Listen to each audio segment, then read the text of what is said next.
사랑하는 성도 여러분, 인생의 큰 실패를 경험해 본 적이 있으십니까? 분명히 열심히 살았는데, 분명히 기도도 했는데, 하나님을 신실하게 믿었는데 엄청난 인생의 실패를 경험하는 순간들이 찾아옵니다. 저도 그런 경험이 몇 번 있었습니다. 저는 한때 아이스하키 선수가 되고 싶었습니다. 누구보다도 열심히 훈련했고 기도하면서 저의 앞날을 준비했습니다. 그리고 모든 것을 다 쏟아 부었습니다. 그러나 대학 졸업 후 저는 프로 진출에 실패했습니다. 그때 이런 생각이 들었습니다. 내 인생이 내 계획대로만 흘러가지 않는구나.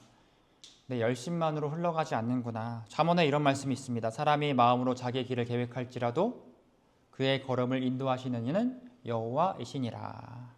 쉽게 말하면 이렇습니다. 계획은 네가 세워라. 결정은 내가 한다. 그런데 솔직히 말씀드리면 이게 웃을 일만은 아닙니다. 내가 기도한 방향이 막힐 때, 특히 하나님을 믿는데도 삶에 어려움이 올 때 우리 마음 깊은 곳에서 이런 질문이 올라옵니다. 하나님이 계십니까? 하나님 어디 계십니까? 정말 이 세상을 다스리고 계십니까? 이 질문은요, 믿음이 연약한 사람들만의 질문이 아닙니다. 여러분, 성경에서 믿음이 가장 좋았던 인물을 뽑으라면 누구를 뽑으시겠습니까? 저는 다윗을 뽑고 싶습니다. 믿음이 좋았던 다윗도 이렇게 외쳤습니다. 나의 하나님이여 나의 하나님이 어찌하여 나를 버리셨나이까. 하나님을 가장 사랑했던 다윗이 하나님이 보이지 않는 순간을 경험했습니다. 사랑하는 성도 여러분, 오늘 우리가 함께 살펴볼 다니엘서 1장은 바로 이 질문에 대한 하나님의 대답입니다. 오늘 말씀을 통해 무너진 현실보다 크신 하나님을, 또 그리고 보이지 않는 순간에도 여전히 일하시는 하나님을 만나시는 저와 여러분, 그리고 우리 빛부리는 교회가 되시길 우리 구주신 예수 그리스도 이름으로 축원합니다. 오늘 저희가 살펴볼 다니엘의 시작은요, 승리가 아닙니다. 부흥도 아닙니다. 완전한 패배로 시작됩니다. 하나님의 백성이라고 불렸던 남유다가요, 무너졌습니다. 예루살렘 성이 포위당했고 하나님의 성전이 짓밟혔습니다. 백성들은 포로로 끌려갔습니다. 사람들이 보기에는요, 바벨론이 이겼다고 보였습니다. 더 충격적인 것은 하나님께서 마치 패배하신 것처럼 보였다는 겁니다. 우리 1절 말씀인데요. 우리 1절 말씀 함께 읽어보도록 하겠습니다. 유다 왕 여호야김이 다스린 지 3년이 되는 해 예루살렘에 이르러 성을 에워쌌더니, 여러분 1절은요, 냉혹한 역사적인 사실을 기록합니다. 세계 최강 제국 바벨론의 왕 느부갓네살이 예루살렘을 공격했다. 당연히 결과는 완전한 패배였습니다. 그러나 남유다는 이 패배를 받아들일 수 없었습니다. 왜냐하면 남유다에게는요, 이런 확신이 있었기 때문입니다. 우리에게 하나님께서 임재하시는 성전이 있다. 우리는 하나님께서 선택하신 백성이다. 여러분, 하나님께서는요, 에레미야라는 선지자를 통해서 수차례 남유다의 멸망을 예고하셨습니다. 그때 사람들은 에레미야의 이 예언을요, 하나님의 말씀으로 받아들이지 않았습니다. 설마 하나님께서 우리를 망하게 하실까?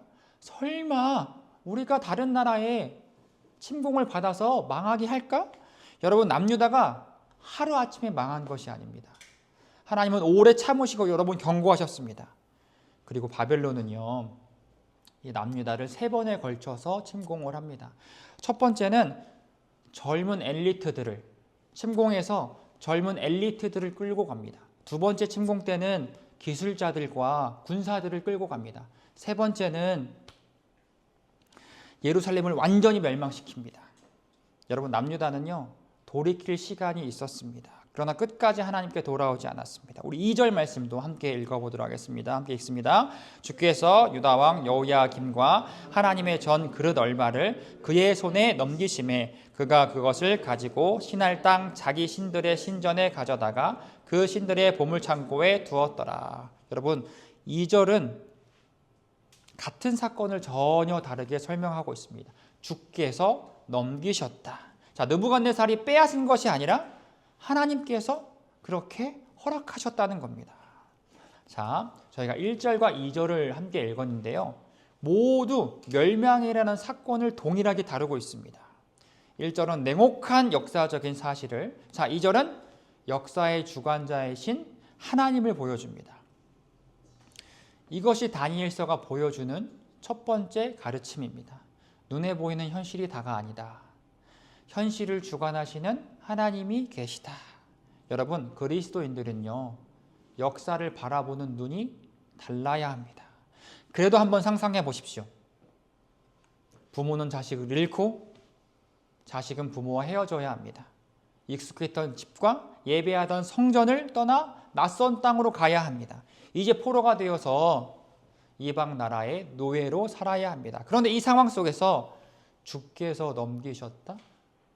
이것을 받아들일 수 있는 남유다 사람들은 그렇게 많지 않았을 겁니다. 왕국이 무너졌고 하나님의 성전이 짓밟혔습니다. 더 충격적인 것은 하나님을 예배하는 데 사용되었던 거룩한 기물들이 이 바벨론의 신전 안으로 이동되었다는 겁니다.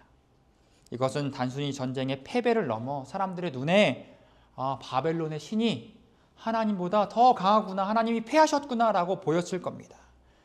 그래도 여러분, 우리가 차분히 성경 말씀을 다시 한 번 더 생각해 보셨으면 좋겠습니다. 이 다니엘이라는 성경이 쓰인 목적은요, 위로입니다. 포로로 끌려간 남유다 백성들에게 보내시는 하나님의 위로입니다. 자, 그렇다면 왜 주께서 넘기셨다가 위로일까요? 실패를 허락하셨다? 하나님께서 넘기셨다? 자, 그런데 반대로 생각해 보십시오. 남유다가 멸망한 것을 만약 하나님이 모르셨다면 어떻게 될까요? 만약 하나님이 정말 패배하신 거라시라면 어땠을까요? 그렇다면 이스라엘 미래는요, 완전히 끝난 겁니다. 그래서 성경은 말합니다. 이 상황 속에서도 하나님의 손길은 아직 살아있다. 여러분, 이것이 포로된 백성에게는 엄청난 위로였습니다. 나라를 잃어도, 성전을 잃어도 그들을 지키시는 하나님을 잃어버린 것은 아니기 때문입니다. 여러분, 우리는 하나님만 잘 믿으면 모든 일이 잘 풀릴 것이라 예상합니다. 길이 열리고 형통하게 되고 문제가 해결받는 것이 하나님의 일하심이라고 생각합니다. 그러나 다니엘서는요, 전혀 다른 자리에서 하나님께서 일하고 계심을 알려주십니다. 패배 속에서도, 무너짐 속에서도, 포로됨 속에서 하나님은 여전히 일하고 계셨다는 겁니다. 사랑하는 성도 여러분, 우리의 인생도요, 이와 같이 실패의 순간들을 맞이합니다. 모든 것이 무너진 것처럼 보이는 순간이 있고요, 기도했는데 길이 막히는 순간들이 있습니다. 주님을 믿고 있지만 실패하는 순간이 있습니다. 하나님을 사랑하는데도 삶이 송두리째 흔들릴 때도 있습니다. 그럴 때 여러분은 어떻게 생각하십니까? 하나님이 계신가? 정말 하나님은 일하고 계신가? 여러분, 부르짖을 수밖에 없습니다. 그러나 다니엘서 1장은 바로 그 순간 우리에게 선언하고 있는 거예요. 주님께서 하고 계신다. 하나님께서 패배하신 것이 아니라 절망 가운데서도 여전히 일하고 계신다라고 이야기합니다. 자, 우리가 이해하지 못할 뿐 하나님은 분명히 일하고 계십니다. 이것이 1절과 2절이 주는 메시지입니다. 자, 그렇다면 이 바빌론으로 끌려갔던 다니엘과 세 친구들은 어떻게 되었을까요? 여러분, 바벨론이요, 단순히 포로로만 데려간 것이 아니었습니다. 바벨론의 목표는요, 다니엘과 세 친구들을 완전히 다른 사람으로 만드는 것이 목적이었습니다. 우리가 본문을 살펴볼 텐데요, 우리 4절부터 7절인데 조금 길지만 천천히 함께 읽어보도록 하겠습니다. 함께 읽습니다. 곧 흠이 없고 용모가 아름다우며 모든 죄를 통찰하며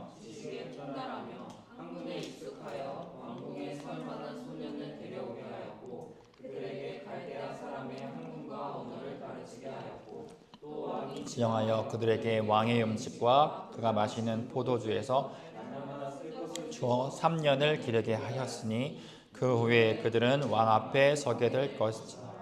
그들 가운데에는 유다 자손 곧 다니엘과 하나냐와 미사엘과 아사랴가 있었더니 환관장이 그들의 이름을 고쳐 다니엘은 벨드사살이라 하고 하나냐는 사드락이라 하고 미사엘은 메삭이라 하고 아사랴는 아벳느고라 하였더라. 아멘. 여러분, 바벨론은 포로로 끌려온 다니엘과 세 친구들에게 세 가지를 합니다. 첫 번째는요, 갈대아 학문과 언어를 배우게 합니다. 둘째, 왕의 음식과 포도주를 먹게 합니다. 세 번째는 이름까지 바꿉니다. 여러분 생각해 보십시오. 포로로 끌려왔는데 최고의 교육을 시켜주는 겁니다. 자, 오늘날로 말하면 국비장학생으로 공부를 시켜주는 겁니다. 자, 졸업 후에는 왕궁 취업까지 보장해 준다는 겁니다. 게다가 왕이 먹는 최고의 음식을 먹는다? 이건 포로가 받아야 할 대우가 아닙니다. 누가 봐도 엄청난 기회입니다. 인생이 풀렸고 길이 열린 것 같습니다. 그런데 여러분, 바벨론이 이렇게 한 분명한 이유가 있습니다. 엄청난 돈을 들여서 이들에게 혜택을 준 이유는 하나님의 백성을 바벨론의 사람으로 만드는 것입니다. 겉으로는 혜택처럼 보이지만 실제로는 정체성을 바꾸는 작업을 하고 있는 겁니다.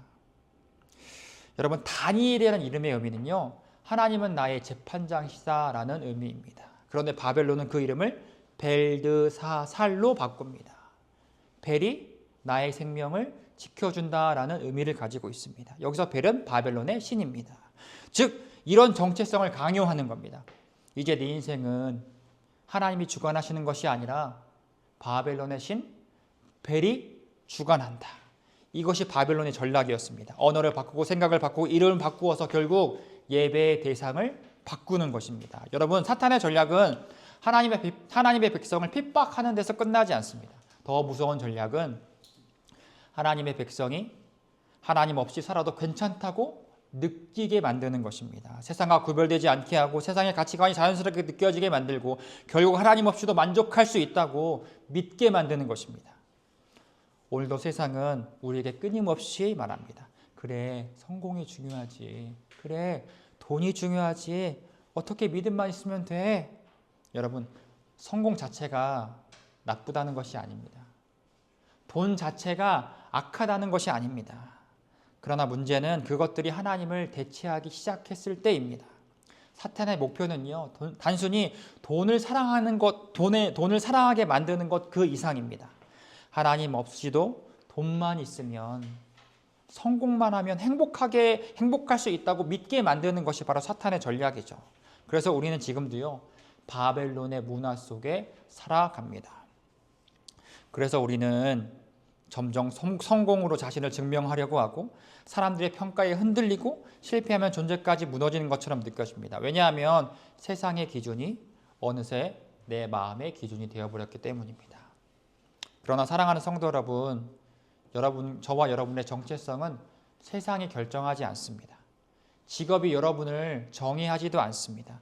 성공과 실패가 여러분의 존재 가치를 결정하지도 않습니다. 사랑의 평가가 여러분의 이름도 아닙니다. 저와 여러분을 정의하시는 분은 거룩하신 하나님이십니다. 그래서 성도의 싸움은요, 단순히 착하게 사는 것이 아니라 나는 누구에게 속하여 있는가라는 싸움입니다.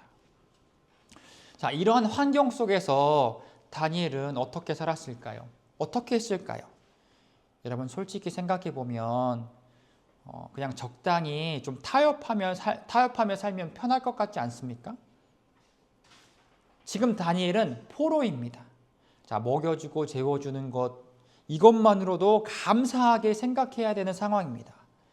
게다가 바벨론은요, 다니엘을 핍박하지 않았습니다. 좋은 교육을 시켜주고 좋은 음식을 먹여주고 성공의 기회까지 보장합니다.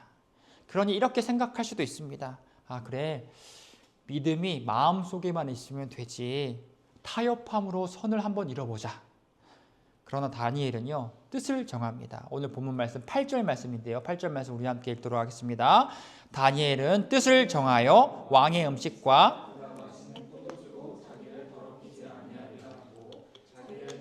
아니하도록 환관장에게 구하니. 여러분, 다니엘은 뜻을 정했습니다. 이것은 단순히 감정이나 충동적인 결심이 아닙니다. 마음의 분명한 기준을 세웠다는 겁니다. 다니엘은 바벨론 한복판 속에서도 자신이 누구인 것을 잊지 않았습니다. 세상은 다니엘의 이름을 바꿨지만 다니엘의 중심까지 바꾸지는 못했습니다. 여러분, 바벨론이 요구하는 것이 세 가지였습니다. 첫 번째, 바벨론의 학문과 언어를 배우게 하는 것. 두 번째, 왕의 음식을 포도주와 함께 먹게 하는 것. 세 번째, 이름까지 바꾸는 것이었습니다. 자, 그런데 흥미로운 점은요, 다니엘이 모든 것을 다 거부하지 않았다는 겁니다. 바벨론에서 언어도 배웠고요, 학문도 배웠습니다. 자, 이름 바뀌는 것까지 감당했습니다. 자, 그런데 왕의 음식과 포도주는 거절합니다. 왜일까요? 사실 여기에 대한 해석이 굉장히 방대합니다. 그래서 어느 것 하나라고 단정 짓기는 쉽지 않습니다. 어떤 학자들은요, 자, 왕의 음식이, 자, 이 성경 말씀의 율법에 비춰볼 때 부정한 것이기 때문에 먹으면 안 되는 것이다 라고 이야기하는 학자들도 있고요. 또 어떤 학자들은 왕의 음식과 포도주가 바벨론의 신들에게 바쳐진 이 제물이기 때문에 자, 먹으면 안 된다라고 말하는 학자들도 있습니다. 그러나 분명한 것은 다니엘이 이것을 신앙의 문제로 봤다는 겁니다. 본문은 다니엘이 자기를 더럽히지 아니하려 했다고 말합니다. 여기서 더럽히지 않는다는 것은 단순히 건강이나 취향의 문제가 아닙니다. 하나님 앞에서 자신을 부정하게 만드는 것을 의미하죠. 쉽게 말하면 다니엘은 지금 선을 긋고 있는 겁니다. 여기까지는 할 수 있지만 그 이상은 내가 할 수 없다. 자, 중요한 것은 다니엘이 세상 밖으로 도망가지 않았다는 데 있습니다. 자, 포로로 끌려올 때 나는 하나님의 백성이 순교할 수 있습니다. 순교하겠습니다. 더러운 이방 땅으로 내가 들어갈 수 없습니다 라고 할 수 있었을 겁니다. 그러나 바벨론의 언어와 또 학문을 배우며 그 문화 속에 살아갑니다. 자, 나중에는요, 결국 이 바벨론의 고위 관직으로 일하기도 합니다. 자, 다니엘은요, 세상을 무조건 거부하지 않았습니다. 오히려 하나님께서 자신을 바벨론으로 보냈다는 사실을 인정합니다. 그리고 세상 속에서 하나님의 백성으로 살아가는 법을 배웠습니다. 세상을 섬기기 위해 언어를 배웠고 하나님의 뜻을 드러내기 위해서 학문을 배웠습니다. 그러나 자신의 중심까지 바벨론에게 넘겨주지는 않았습니다. 여기서 다니엘의 지혜를 배울 수 있습니다. 다니엘은 세상과 싸우기 위해서 세상을 배웠지만 세상에 동화되기 위해서 세상을 배우지 않았습니다. 저와 여러분도 마찬가지입니다. 우리는 세상 속에 살아갑니다. 직장도 다녀야 하고 학교도 다녀야 하고 세상 문화 속에 살아갑니다. 세상과 완전히 분리되어 살아갈 수는 없는 법입니다. 그런데 어떤 분들은 오해합니다. 자, 믿음을 지키려면 세상을 다 끊어내야 된다. 자, 세상의 학문과 또 세상의 문화는 다 위험하다. 세상과 관계 맺으면 신앙은 무너진다. 그러나 다니엘은 그렇게 하지 않았습니다. 직장의 문제가 아닙니다. 돈이 문제가 아닙니다. 공부 자체가 문제가 아니라는 겁니다. 그것들이 하나님의 자리를 대체할 때 문제가 시작된다는 겁니다. 그래서 성도는 세상 속에 살아가되 세상에 흡수되지는 말아야 합니다. 자, 그런데 여러분, 자, 여기까지 들으면 우리는 쉽게 오해할 수 있습니다. 아, 중요한 건 결단이구나. 세상을 살아가면서 우리가 하나님 백성으로 거룩하게 살아가려면 이 결단이 매우 중요하구나. 정신 차리고 내 믿음을 잘 지켜야 되구나. 맞습니다. 물론 다니엘의 결단이 너무나 귀합니다. 그러나 오늘 본문은요, 다니엘의 결단만을 강조하지 않습니다. 오히려 본문은 반복해서 하나님께서 일하심을 계속 반복합니다. 2절을 보시면 하나님께서 유다를 바벨론의 손에 넘기셨다고 말합니다. 또 9절에서는 하나님께서 다니엘에게 은혜를 얻게 하셨다고 말합니다. 자, 17절로 넘어가시면 하나님께서 다니엘에게 지혜를 주셨다고 말합니다. 여러분, 다니엘 1장은 계속 반복하고 있는 겁니다. 하나님이 넘겨주셨다, 하나님이 얻게 하셨다, 하나님이 지혜를 주셨다. 이것이 하나님의 주권과 섭리입니다. 하나님의 주권이란 모든 상황 위에 하나님이 계신다는 의미입니다. 하나님의 섭리란 하나님께서 자기 백성을 실제로 붙들고 인도하신다는 의미입니다. 다니엘이 하나님을 붙든 것 같지만 사실은 하나님께서 먼저 다니엘을 붙들고 계셨던 겁니다. 그래서 그리스도인들의 삶은요, 내가 얼마나 강한가에 있지 않습니다. 하나님께서 여러분을 끝까지 붙드시는 그 은혜에 달려 있습니다. 여러분, 우리는 이것을 복음이라고 이야기합니다. 좋은 소식.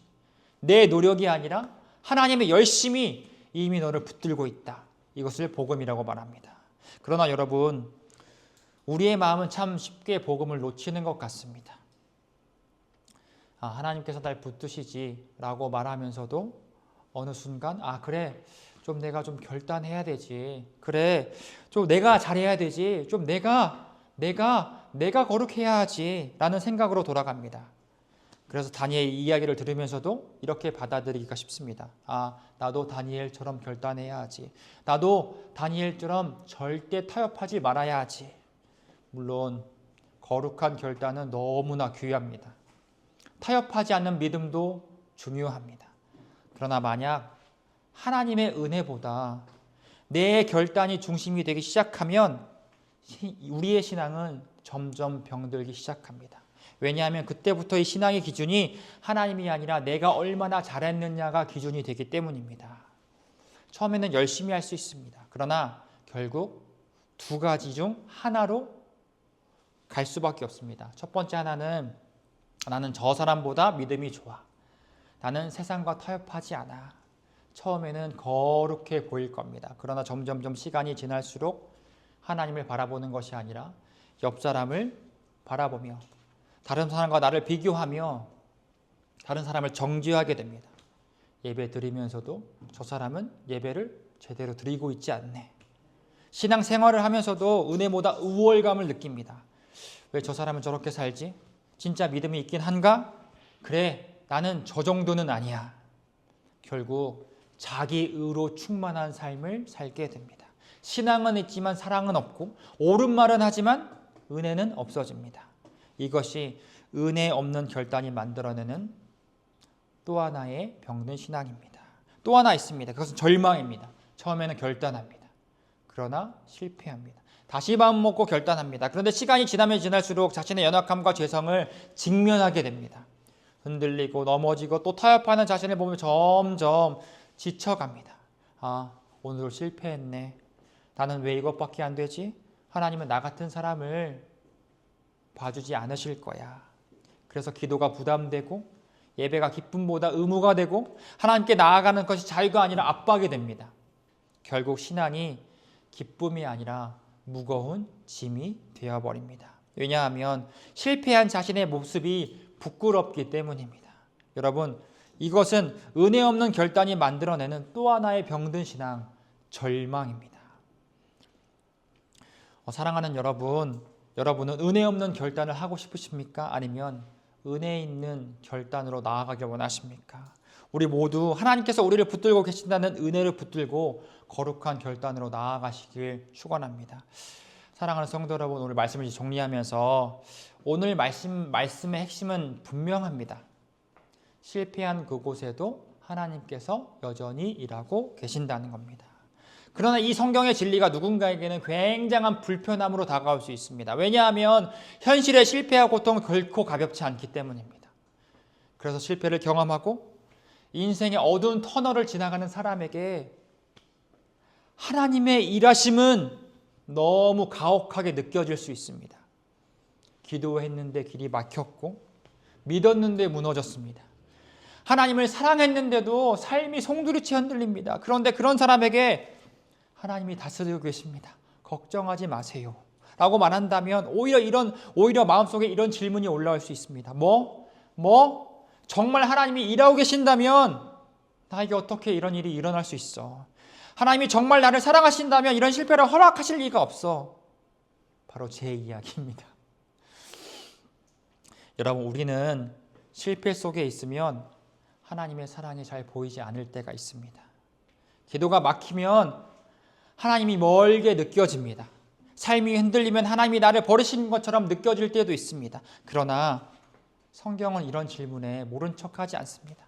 그리고 단순히 참으라 라고 말하지도 않습니다. 오히려 성경은 우리에게 묻습니다.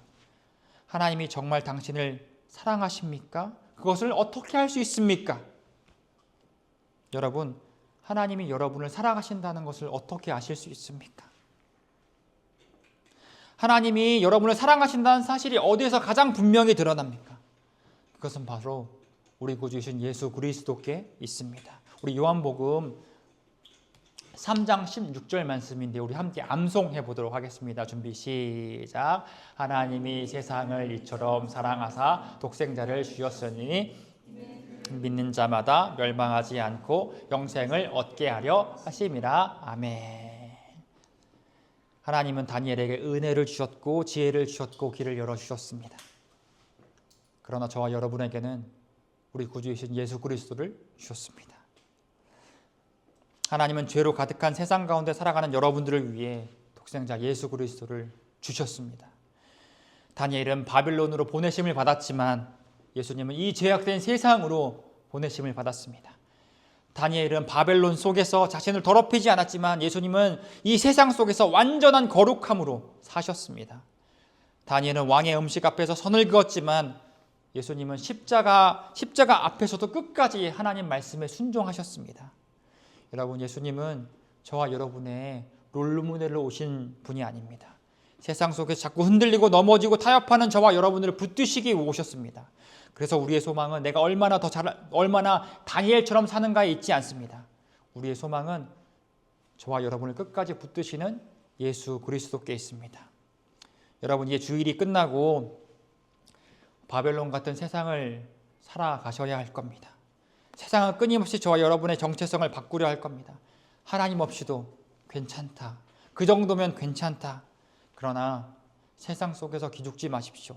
세상이 여러분의 정체성을 흔들어도 두려워하지 마십시오. 왜냐하면 바벨론의 한복판에서도 다니엘을 놓지 않으셨던 그 하나님께서 오늘도 예수 그리스도 안에서 여러분을 붙들고 계시기 때문입니다.